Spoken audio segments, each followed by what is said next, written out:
નમસ્કાર વિદ્યાર્થી મિત્રો, આજના સેશનની અંદર આપણે ધોરણ 12 વિષય ગણિત વિષય કોડ 050 એકમ કસોટી 2024નું સોલ્યુશન જોવાના છીએ. વિદ્યાર્થી મિત્રો, સેક્શન એ ની અંદર બધા જ MCQ છે, એટલે કે પ્રત્યેક પ્રશ્નનો એક ગુણ છે, જેમાં આપણે 4 વિકલ્પોમાંથી સાચો વિકલ્પ પસંદ કરીને ટીક કરવાનો છે. તો સૌથી પહેલો જોઈએ પ્રશ્ન. તો વિદ્યાર્થી મિત્રો, આપણને એક નિશ્ચાયકનું મૂલ્ય આપણે મેળવવાનું છે. x plus Y, Y plus Z, Z plus X, Z X Y અને 1 1 1. તો આમ તો વિદ્યાર્થી મિત્રો, આપણા જૂના પોર્શનની અંદર રો ઓપરેશન્સ અને કોલમ ઓપરેશન્સ એટલે કે હાર ક્રિયા અને સ્તંભ ક્રિયાઓ હતી, પરંતુ હવે આપણા સિલેબસનો પાર્ટ નથી, એટલા માટે આપણે આનું વિસ્તરણ સીધું કરી શકીએ. અન્યથા જો તમે એ રીત જાણતા હોય તો અહીંયા બીજી હારને પહેલી હારમાં તમે ઉમેરશો, એટલે કે પહેલી હારના પ્રત્યેક સભ્યો છે તે સમાન થઈ જશે, અને તેમાંથી આપણે એક્સ પ્લસ વાય પ્લસ ઝેડને કોમન લઈશું, એટલે કે આપણને બે સરખી હાર મળશે. જ્યારે પણ કોઈ પણ નિશ્ચાયકમાં બે હાર અથવા બે સ્તંભ સરખા હોય ત્યારે તેનું મૂલ્ય હંમેશા શૂન્ય થતું હોય છે. તો આપણે તે રીતે પણ આનું સોલ્યુશન લાવી શકીએ, અથવા તો વિદ્યાર્થી મિત્રો અહીંયા તમે સીધું વિસ્તરણ કરી શકો. પહેલી હારથી આપણે આનું વિસ્તરણ કરીએ તો શું થાય? X plus Y into X minus Y plus Z into Z minus Y plus Z plus X into Z minus X. હવે વિદ્યાર્થી મિત્રો, અહીંયા તમને a plus B, a minus B form દેખાય છે, એટલે કે એની જગ્યાએ આપણે a square minus B square લખી શકીએ, એટલે કે X square minus Y square થાય. હવે આપણે બીજી ટર્મની વાત કરીએ વિદ્યાર્થી મિત્રો, તો અહીંયા ઝેડ માઇનસ વાય છે, તેમાંથી જો આપણે માઇનસ નિશાની કોમન કાઢીશું તો તે માઇનસ નિશાની અને વચ્ચેની માઇનસ નિશાની એ પ્લસ થઈ જશે, અને પછી એ Y plus Z into Y minus Z form આવી જશે. અને એટલા માટે તેની જગ્યાએ આપણે લખી શકીએ Y square minus Z square અને plus Z square minus X square. તો તમે જોઈ શકો છો પરસ્પર બધી જ ટર્મ્સ છે તે ઉડી જશે, અને આપણને ફાઇનલી જવાબ મળશે શૂન્ય. માટે આપેલા નિશ્ચાયકનું મૂલ્ય છે તે શૂન્ય થશે. ચાલો આગળનો પ્રશ્ન જોઈએ. તો આપણને બે નિશ્ચાયકના મૂલ્ય સરખા આપેલા છે, અને આપણે તેના પરથી એક્સની કિંમત છે તે મેળવવાની છે. તો વિદ્યાર્થી મિત્રો, અહીંયા શું થશે? તો એક્સ સ્ક્વેર માઇનસ 36 એ પહેલા નિશ્ચાયકનું મૂલ્ય થશે, અને 6 છંગ 36 માઇનસ 36 એ બીજા નિશ્ચાયકનું મૂલ્ય થશે. અને તમે સાદુરૂપ આપશો એટલે ઇઝીલી તમને ખબર પડી શકે છે વિદ્યાર્થી મિત્રો કે અહીંયા એક્સની શક્ય કિંમત છે તે 2 છે, કાં તો 6 અથવા તો -6. ચાલો આગળનો પ્રશ્ન જોઈએ કે એ 3x3 કક્ષાવાળો ચોરસ શ્રેણિક હોય તો કે ઇન્ટુ એ, અને પછી આપણે એના નિશ્ચાયકનું મૂલ્ય મેળવવાનું છે વિદ્યાર્થી મિત્રો. તો આપણે જાણીએ છીએ કે જ્યારે કોઈ પણ શ્રેણિકને આપણે કોઈ અદિશ વડે ગુણીએ છીએ ત્યારે તેના પ્રત્યેક સભ્યને આપણે તે સ્કેલર વડે ગુણીએ છીએ, એટલે કે જે તે અદિશ વડે ગુણીએ છીએ. તો અહીંયા આપણે શ્રેણિક એને કે વડે ગુણીએ છીએ, એટલે કે પ્રત્યેક હારની અંદર કે આવશે. તો આ પ્રત્યેક હારમાંથી જ્યારે આપણે કે કોમન લઈશું વિદ્યાર્થી મિત્રો, અથવા તો પ્રત્યેક સ્તંભમાંથી આપણે કે કોમન લઈશું, એટલે કે થશે કે ક્યુબ ઇન્ટુ નિશ્ચાયક એ. અને માટે ઓપ્શન સી છે તે આનો સાચો ઉત્તર થશે વિદ્યાર્થી મિત્રો. જો આ પ્રશ્ન છે તેની અંદર ફેરવીને પણ પૂછી શકાય તમને, કે જો અહીંયા તમને એવું કીધું હોય કે ભાઈ એ 4x4 કક્ષાનો 4x4 કક્ષાવાળો ચોરસ શ્રેણિક હોય, તો વિદ્યાર્થી મિત્રો અહીંયા આન્સર શું આવત? k⁴ ઇન્ટુ ડિટર્મિનન્ટ એ આવત. બરાબર છે? k⁴ ગુણ્યા નિશ્ચાયક એ આવત. પણ અહીંયા 3x3 કક્ષાનો શ્રેણિક હોવાથી વિકલ્પ સી છે તે આપણો સાચો જવાબ થશે. આગળનો પ્રશ્ન જોઈએ વિદ્યાર્થી મિત્રો. તો આ પણ એક પ્રોપર્ટી છે, અને આ બધી જ પ્રોપર્ટીઝથી આપણે યાદ રાખવાની છે. તો આપણને MCQs છે તે આપણે ઇઝીલી સોલ્વ કરી શકીશું, અથવા તો પછી આપણે ગણતરી કરવામાંથી જ ઊંચા નહીં આવીએ, રાઈટ? તો અહીંયા પણ આપણે પ્રોપર્ટી યુઝ કરી શકીએ છીએ. આપણે જાણીએ છીએ કે ભાઈ કોઈ પણ શ્રેણિકનો સહ અવયવજ શ્રેણિક એટલે કે અજોઈન્ટ મેટ્રિક્સ, એટલે કે અજોઈન્ટનો પછી જો આપણે નિશ્ચાયક મેળવવો હોય તો એ કોના બરાબર થાય? તો કે શ્રેણિકની જે કક્ષા હોય, એટલે કે અહીંયા n કક્ષાનો ચોરસ શ્રેણિક હોય તો નિશ્ચાયકમાં એની n-1 ઘાત કરો તો એ છે એ સહ અવયવ શ્રેણિકના નિશ્ચાયક બરાબર થશે. માટે અહીંયા અજોઈન્ટ એ છે તે નિશ્ચાયક એના વર્ગ બરાબર થશે. હવે નિશ્ચાયક એનું મૂલ્ય છે તે -17 મળે છે. બરાબર, ઇઝીલી તમે મેળવી શકો છો. કોઈ પણ હાર અથવા કોઈ પણ સ્તંભથી તમે વિસ્તરણ કરશો તો નિશ્ચાયકનું મૂલ્ય છે તે તમને -17 મળશે, અને ત્યારબાદ તમે તેનો વર્ગ કરશો એટલે કે 289 છે તે આપણને જવાબ તરીકે મળશે, કારણ કે 17નો વર્ગ થાય છે 289, અને માટે ઓપ્શન બી છે તે આપણો સાચો જવાબ થશે. ચાલો આગળનો પ્રશ્ન જોઈએ વિદ્યાર્થી મિત્રો, કે જો f(x) એ x = 0 આગળ સતત હોય, એટલે કે એફ એ એક્સ બરાબર 0 આગળ કન્ટિન્યુઅસ છે અને વિધેય એફ છે તે કેવી રીતે વ્યાખ્યાયિત થયું છે તો કે સાઇન 4x અપોન 9x. ક્યારે? કે જ્યારે એક્સની કિંમત છે તે શૂન્ય નથી ત્યારે. અને જો એક્સની કિંમત શૂન્ય હોય તો વિધેય એક્સ સ્ક્વેર તરીકે વ્યાખ્યાયિત થયું છે. તો આપણે કેની કિંમત મેળવવાની છે. હવે વિદ્યાર્થી મિત્રો અહીંયા આપણને જણાવી જ દીધું છે કે એક્સ છે તે 0 આગળ સતત છે અને માટે limit X tends to 0 F of x બરાબર એફ ઓફ 0 થાય. એટલે કે ડાબી સાઈડનું લક્ષ્ય જમણી સાઈડનું લક્ષ્ય બધી જ વસ્તુ સમાન થશે બરાબર. માટે અહીંયા limit X tends to 0 sine 4x upon 9x બરાબર કે સ્ક્વેર થશે. હવે વિદ્યાર્થી મિત્રો આપણે જાણીએ છીએ શું જાણીએ છીએ કે ભાઈ limit X tends to 0 sine X upon એક્સની કિંમત 1 થાય છે. તો અહીંયા 4x તો છે પણ છેદમાં માત્ર x છે, ત્યાં 4 નથી. તો 4 કેવી રીતે લાવી શકીએ વિદ્યાર્થી મિત્રો? 4 વડે ગુણો અને 4 વડે ભાગો. તો અહીંયા જે 9 છે તેને આપણે બહાર લઈ લઈએ લક્ષની, અને 4 છે તેને પણ લક્ષની બહાર લઈ લઈએ કારણ કે કોન્સ્ટન્ટ છે.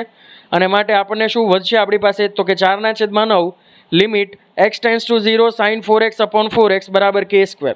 અને હવે limit X tends to 0 sine 4x upon 4xની કિંમત તો 1 થઈ જાય અને માટે કે સ્ક્વેર બરાબર આપણને મળે 4/9 અને માટે કેની કિંમત આપણને મળશે +or-2/3. અને માટે વિકલ્પ સી છે તે આપણો સાચો જવાબ થશે. ચાલો પછીનો પ્રશ્ન જોઈએ. એકદમ સરળ પ્રશ્ન છે પણ વિદ્યાર્થી મિત્રો ઘણા વિદ્યાર્થીઓ છે તે અહીંયા ચેઇન રૂલ એટલે કે સાંકળનો નિયમ વાપરવાનું ભૂલી જાય છે કે ભાઈ log x નું વિકલન છે એ તો 1/x થાય એટલે કે એ પ્રમાણે અહીંયા log 1 - x નું વિકલન 1/1 - x થશે.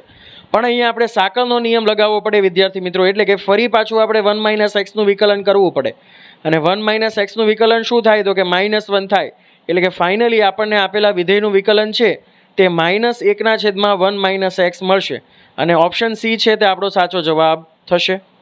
ચાલો આગળનો પ્રશ્ન જોઈએ વિદ્યાર્થી મિત્રો. પ્રશ્ન નંબર 7. આમાં ઘણા બધા વિદ્યાર્થીઓ છે તે ભૂલ કરે છે બરાબર કે અહીંયા આપણને x છે તે ડિગ્રીમાં આપેલું છે, ડિગ્રી મેજરની અંદર આપેલું છે. તો આપણે તેને પહેલાં રેડિયનમાં ફેરવીએ. તો રેડિયનમાં કેવી રીતે ફેરવી શકાય વિદ્યાર્થી મિત્રો તો કે π/180 વડે તેને ગુણવું પડે. માટે 10x ડિગ્રી છે તે કોના બરાબર થાય તો કે 10x π અપોન 180 થાય રાઈટ. અને પછી આપણે તેનું વિકલન કરીએ તો વિદ્યાર્થી મિત્રો આપણે જાણીએ છીએ કે ભાઈ 10x નું વિકલન થાય sec² x એટલે કે અહીંયા શું થાય sec² x π અપોન 180 થાય. અને ફરી પાછો સાંકળનો નિયમ એટલે કે આપણે પાછું x π અપોન 180 નું પાછું વિકલન કરવું પડે અને જે થશે π અપોન 180. હવે જે x π અપોન 180 છે તેને પાછા આપણે x ડિગ્રી લખી શકીએ અને માટે ફાઇનલી આપણને આન્સર મળશે વિદ્યાર્થી મિત્રો π અપોન 180 sec² x ડિગ્રી આપણને આન્સર તરીકે મળશે. એટલે કે અહીંયા પણ ઓપ્શન સી છે તે આપણો સાચો જવાબ થશે. ચલો આશા રાખું છું વિદ્યાર્થી મિત્રો તમને બધાને ખબર પડી રહી છે. જો મજા આવી રહી હોય તો પ્લીઝ કોમેન્ટ સેક્શનમાં કોમેન્ટ કરો. ચલો 8મા નંબરનો પ્રશ્ન જોઈએ. y = sin x + y. તો આપણે dy/dx મેળવવું છે. જો અહીંયા તમે સીધું વિકલન કરવા જશો વિદ્યાર્થી મિત્રો તો અટવાઈ જશો કારણ કે અહીંયા વર્ગમૂળની અંદર આપણને વિધેય આપેલું છે. તો હવે આ વર્ગમૂળ આપણે કાઢી નાખવું હોય તો આપણે શું કરી શકીએ તો કે બંને બાજુ વર્ગ કરીએ તો શું થાય y² = sin x + y મળે.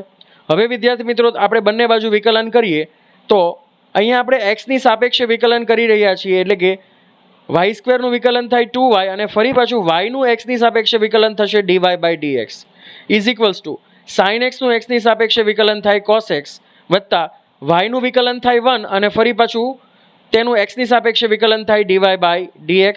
માટે હવે વિદ્યાર્થી મિત્રો dy/dx વાળી જેટલી ટર્મ્સ છે તેને એક બાજુ ભેગી કરીએ એટલે કે 2y - 1 dy/dx = cos x મળે અને માટે ફાઇનલી વિદ્યાર્થી મિત્રો આપણને dy/dx છે તે શું મળશે cos x ના છેદમાં 2y - 1 મળશે.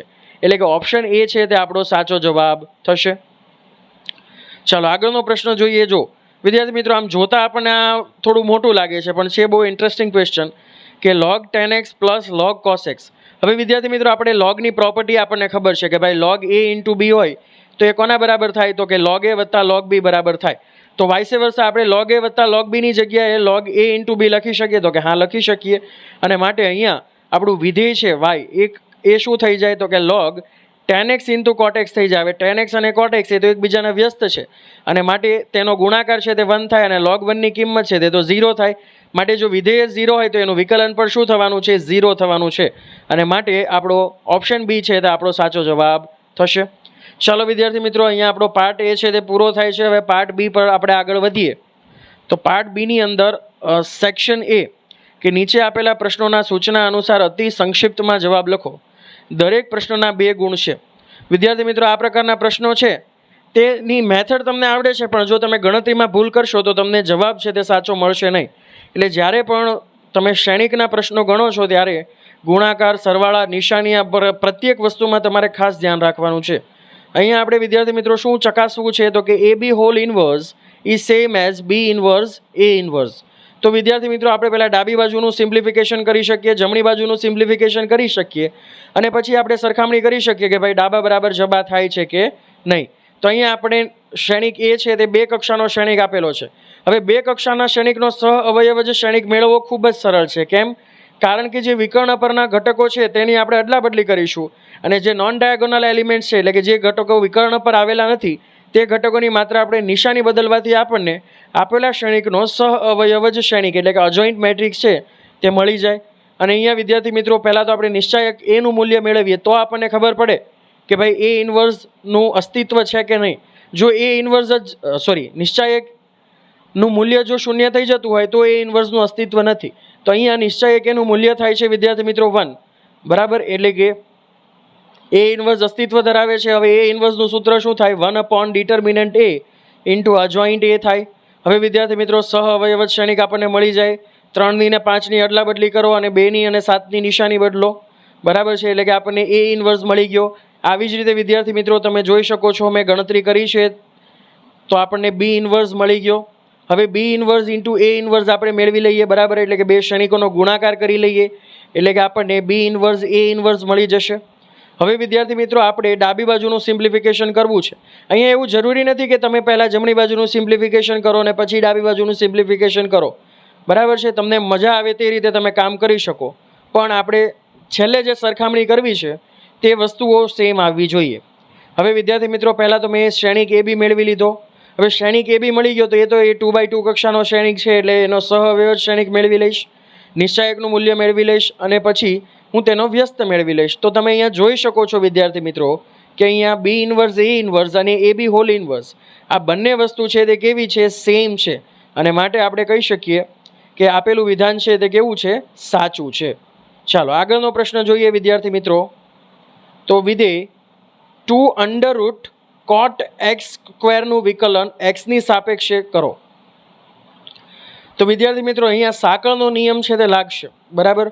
કે આપણે જાણીએ છીએ કે √x નું વિકલન શું થાય વિદ્યાર્થી મિત્રો? 1/2 √x થાય.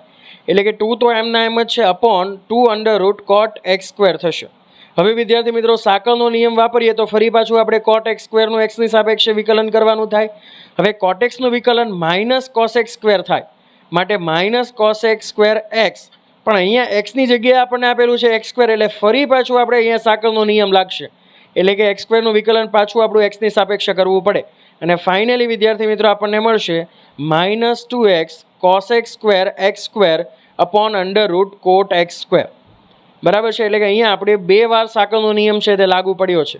એટલે આ વસ્તુ છે તે તમારે ખાસ ધ્યાનમાં રાખવી પડશે વિદ્યાર્થી મિત્રો. તમને વિકલન કરતાં આવડતું હશે, સૂત્રો આવડતા હશે, પણ જો તમે ક્યાંક પણ સાંકળનો નિયમ છે તે લગાડવાનું ચૂકી જશો તો તમને યોગ્ય જવાબ છે તે મળશે નહીં.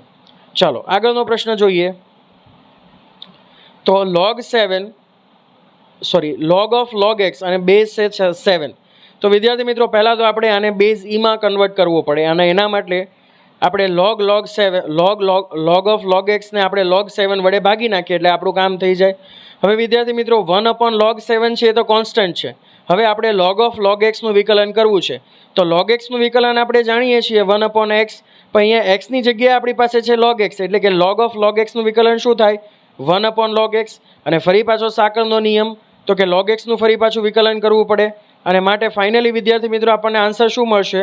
1/x log x અને log 7 છે તે ઓલરેડી છે ત્યાં એટલે કે 1/x log x into log 7 છે તે આપણો ઉત્તર થશે. ચાલો હવે સેક્શન બી વિદ્યાર્થી મિત્રો આપણે જોઈએ કે નીચે આપેલા પ્રશ્નોના સૂચના અનુસાર જવાબ લખો. પ્રત્યેક પ્રશ્નના 3 ગુણ છે. વિદ્યાર્થી મિત્રો આ પણ સ્વાધ્યાયનો પ્રશ્ન છે પણ મજાનો પ્રશ્ન છે. તો અહીંયા આપણે શું કરવું છે સાબિત કરવા માટે વિદ્યાર્થી મિત્રો બંને બાજુ પહેલાં વિકલન કરીએ. તો ડાબી બાજુ વિદ્યાર્થી મિત્રો cos y નું વિકલન થાય -sin y અને ફરી પાછો ચેઇન રૂલ લગાડો, સાંકળનો નિયમ લગાડો એટલે કે y નું x ની સાપેક્ષે વિકલન થાય dy/dx. હવે વિદ્યાર્થી મિત્રો જમણી બાજુ છે તે પ્રોડક્ટ રૂલ લાગશે, એટલે કે ગુણાકારનો નિયમ લાગશે. પહેલું એમનમ બીજાનું વિકલન વત્તા બીજું એમનમ પહેલાનું વિકલન, એટલે કે એક્સ એમનમ કોસ એ પ્લસ વાયનું વિકલન થાય minus sine A plus Y, અને ફરી પાછું એ પ્લસ વાયનું વિકલન કરો તો એ તો અચળ છે એટલે એનું વિકલન થાય 0, અને વાયનું એક્સની સાપેક્ષે વિકલન થાય ડીવાય બાય ડીએક્સ વત્તા કોસ એ પ્લસ વાય એમનમ અને એક્સનું એક્સની સાપેક્ષે વિકલન થાય 1.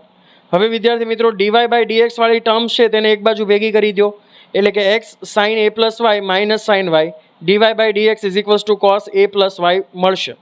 હવે વિદ્યાર્થી મિત્રો ડીવાય બાય ડીએક્સ બરાબર શું થાય તો કે cos A plus Y upon X sine A plus Y minus sine Y થાય. હવે વિદ્યાર્થી મિત્રો આપણને શું આપેલું છે તો કે cos Y is equals to X cos A plus Y આપણને આપેલું છે, અને આના ઉપરથી આપણને એક્સની કિંમત છે તે મળી જાય. એક્સ બરાબર શું થાય તો cos Y upon cos A plus Y થાય. તો એક્સની જગ્યાએ cos Y upon cos A plus Y લઈ લો, અને પછી તમે લસા લઈ લો, એટલે કે છેદનો છેદ છે તે વિદ્યાર્થી મિત્રો અંશમાં જાય, એટલે કે cos A plus Y into cos A plus Y એટલે શું થઈ જાય cos square A plus Y થઈ જાય, છેદમાં sine A plus Y into cos Y minus લસા આપણે લીધો છે એટલે શું થાય sine Y into cos A plus Y. તો અહીંયા તમે છેદની અંદર વિદ્યાર્થી મિત્રો જોઈ શકો છો સાઇન એ માઇનસ બીનું સૂત્ર છે, અથવા તો સાઇન આલ્ફા માઇનસ બીટાનું સૂત્ર બને છે, sine alpha cos beta minus cos alpha sine beta, અને માટે અહીંયા થશે કોસ સ્ક્વેર એ પ્લસ વાયના છેદમાં sine A plus Y minus Y, Y Y cancel થાય, અને વિદ્યાર્થી મિત્રો ફાઇનલી આપણી પાસે વધશે cos square A plus Y upon sine A, અને આ આપણે સાબિત કરવાનું છે. તો થોડો વિદ્યાર્થી મિત્રો ટ્રિકી દાખલો છે, રાઈટ, અધરવાઇઝ ગણતરી છે તે ખૂબ સહેલી છે. ચાલો આગળનો પ્રશ્ન જોઈએ. એકચ્યુઅલી વિદ્યાર્થી મિત્રો આ તો આપણને એમસીક્યુની અંદર પાઠ્યપુસ્તકમાં આપેલો છે આ પ્રશ્ન, કે શ્રેણિક એ છે એક્સ 0 નો વ્યસ્ત શ્રેણિક શોધો જ્યાં એક્સ વાય ઝેડ છે તે શૂન્ય સિવાયની કોઈ પણ વાસ્તવિક સંખ્યા છે. તો વિદ્યાર્થી મિત્રો અહીંયા નિશ્ચયકનું મૂલ્ય તમે શોધશો તો એકદમ ઇઝીલી મળી જશે એક્સ વાય ઝેડ. હવે આનો સહ અવયવ જ શ્રેણિક તમારે મેળવવાનો છે જાતે, બરાબર. અહીંયા મેં મેળવીને સીધો લખ્યો છે પણ તમારે જાતે મેળવવાનો છે વિદ્યાર્થી મિત્રો. સૌથી પહેલાં તમે સહ અવયવો મેળવી લો, પછી સહ અવયવોથી બનતા શ્રેણિક મેળવી લો, અને તેનો પરિવર્ત શ્રેણિક કરો તો તમને સહ અવયવ જ શ્રેણિક મળે. પણ વિદ્યાર્થી મિત્રો સહ અવયવ શ્રેણિક છે તેને કેવી રીતે ઇઝીલી મેળવી શકાય જો તે તમારે જોવું હોય તો તેના માટે તમારે વિદ્યાર્થી મિત્રો અમારી ચેનલ પર રહેલા વિડીયોઝ છે તેને તમારે જોવા પડશે. પ્લેલિસ્ટ સેક્શનની અંદર જાઓ, ચેપ્ટર નંબર 3 ખોલો, બરાબર, ચેપ્ટર નંબર 4 જો, અને તેની અંદર વિદ્યાર્થી મિત્રો આપણે એ ઇન્વર્સ છે અથવા તો સહ અવયવ જ શ્રેણિક છે તે કેવી રીતે તમને મળશે તે તમે જોઈ શકો છો. ચાલો તો હવે એ ઇન્વર્સ છે તે વિદ્યાર્થી મિત્રો ફાઇનલી આપણી પાસે સૂત્ર છે 1 ડિટર્મિનન્ટ એ ઇન્ટુ અજોઇન્ટ એ. તો આપણો નિશ્ચયકનું મૂલ્ય છે તે આપણને મળ્યું એક્સ વાય ઝેડ. હવે તમારી પાસે અજોઇન્ટ મેટ્રિક્સ છે તો ઇઝીલી પ્રત્યેક સભ્યને એક્સ વાય ઝેડ વડે ગુણી નાખો તો તમને મળશે 1/x 0 0 0 1/y 0 0 0 1/z. અને વિદ્યાર્થી મિત્રો તમે આને આવી રીતે પણ લખી શકો છો કે X inverse 0 0 0 Y inverse 0 0 0 Z inverse. ચાલો આગળનો છેલ્લો પ્રશ્ન જોઈએ વિદ્યાર્થી મિત્રો. મોસ્ટ આઈએમપી પ્રશ્ન છે આ, કે નીચે આપેલા પ્રશ્નોના સૂચના અનુસાર વિસ્તારપૂર્વક જવાબ લખો. પ્રત્યેક પ્રશ્નનો 4 ગુણ છે. તો જો વિદ્યાર્થી મિત્રો આ પ્રશ્ન છે સહેલો પણ ગણતરી છે તે થોડી લાંબી છે અને તમારે ધ્યાનપૂર્વક કાળજીથી ગણતરી કરવી પડશે. તો અહીંયા આપણે આ સમીકરણ સંહતિનો આપણે ઉકેલ મેળવવો છે. 2/x 3/y 10/z is equals two 4. તો અહીંયા વિદ્યાર્થી મિત્રો આપણે શું કરી શકીએ તો કે 1/xની જગ્યાએ થોડીવાર માટે એ લઈ લો, 1/yની જગ્યાએ બી લઈ લો, અને 1/zની જગ્યાએ સી લઈ લો. એટલે કે આપણને આ 3 જે ઇક્વેશન્સ આપેલા છે તેને આપણે આવી રીતે લખી શકીએ છીએ. હવે તેને નિશ્ચાયક સ્વરૂપમાં શ્રેણિક સ્વરૂપમાં તેને દર્શાવો તો ax ઇઝ ઇક્વલ્સ ટુ બી સ્વરૂપમાં આપણે તેને લખી શકીએ, અને ઇઝીલી આપણને એક્સ છે તે મળે. કેવી રીતે તો કે એ ઇન્વર્સ બી શ્રેણિક એ ઇન્વર્સનો શ્રેણિક બી સાથે ગુણાકાર કરવાથી મળે. હવે અહીંયા તો સૌથી પહેલું કામ તમારે એ કરવું પડે વિદ્યાર્થી મિત્રો કે શ્રેણિક એ ઇન્વર્સ અસ્તિત્વ ધરાવે છે કે નહીં. જો અસ્તિત્વ ધરાવતો હોય તો આપણે તે પહેલાં મેળવવો પડે, અને એની માટે તમારે નિશ્ચયક એનું મૂલ્ય મેળવવું પડે. તો એ તમારે જાતે ગણતરી કરવાની છે. સ્વાધ્યાયનો પ્રશ્ન છે વિદ્યાર્થી મિત્રો, આપણે ઓલરેડી ગણી ચૂક્યા છીએ. જો તમારે ડિટેલમાં આને જોવો હોય તો પ્લીઝ અમારા વિડીયોઝ છે તેની વિઝિટ કરો. હવે અહીંયા નિશ્ચાયકનું મૂલ્ય છે તે વિદ્યાર્થી મિત્રો 1200 મળશે અને સહઅવયવ શ્રેણિક છે તે 75, 175, 110, -130, 72, 0 અને -24 મળશે. અને પછી આ શ્રેણિકનો તમે શ્રેણિક બી સાથે ગુણાકાર કરી અને તમને જે સ્તંભ શ્રેણિક મળશે તેની શ્રેણિક એક્સના સભ્યો એટલે કે એ બી સી સાથે સરખામણી કરશો તો તમને એ બી સીની કિંમત મળશે. પણ આપણે તો એક્સ વાય ઝેડની કિંમત જોઈએ છે એટલે કે તમને જે એ બી સીની કિંમતો મળે છે તેનો ફરી પાછો વ્યસ્ત મેળવી લો એટલે તમને એક્સની કિંમત મળશે 2, વાયની કિંમત મળશે 3 અને ઝેડની કિંમત મળશે 5. તો અહીંયા વિદ્યાર્થી મિત્રો આપણું આ 25 ગુણનું પેપર છે તે પૂરું થાય છે. જો તમને વિદ્યાર્થી મિત્રો મજા આવી હોય તો અમારા વિડીયોને લાઇક કરો. જો તમે અમારી ચેનલમાં નવા હોય તો પ્લીઝ અમારી ચેનલને સબસ્ક્રાઈબ કરો. Thank you.